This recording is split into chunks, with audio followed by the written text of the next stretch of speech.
Exercise 53.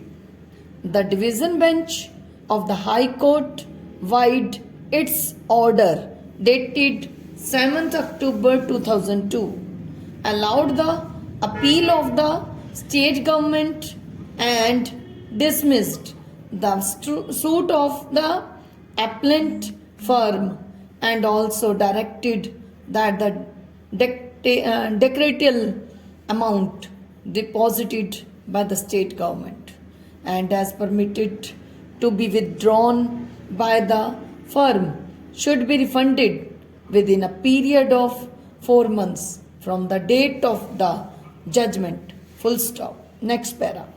Being aggrieved by the said judgment, the appellant firm has filed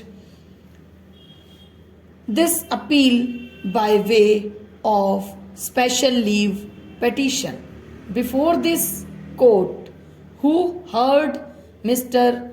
Altaf Ahmed, learned senior counsel for the appellant, and Miss Madhvi Diwan, learned counsel for the respondent state. Full stop.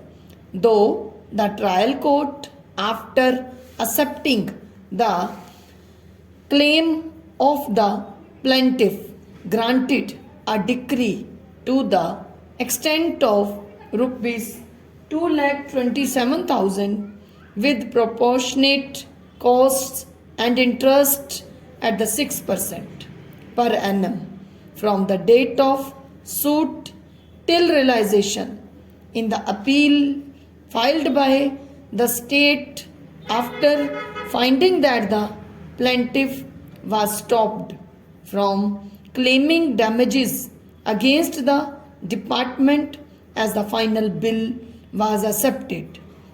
The High Court allowed the appeal of the state and dismissed the suit of the plaintiff.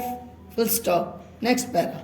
The High Court non-suited the plaintiff mainly on the ground of clause 8 and 10 of the agreement of the fact that the final bill was accepted by the plaintiff under protest. Full stop. In view of the same, it is relevant to refer clause 8 and 10 of the agreement, which are as follows. Clause 8.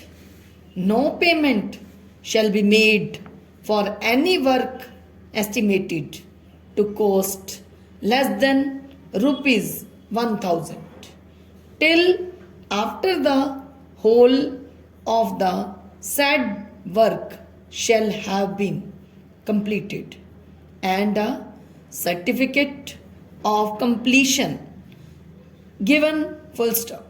But in the case of work estimated to cost more than rupees 1,000, the contractor shall, on submitting a monthly bill, therefore be entitled to receive payment proportionate to the part of the work then approved and passed by the engineer in charge, whose certificate of such approval and passing of the sum of so payable shall be final and conclusive against the contractor. Full stop. Next para.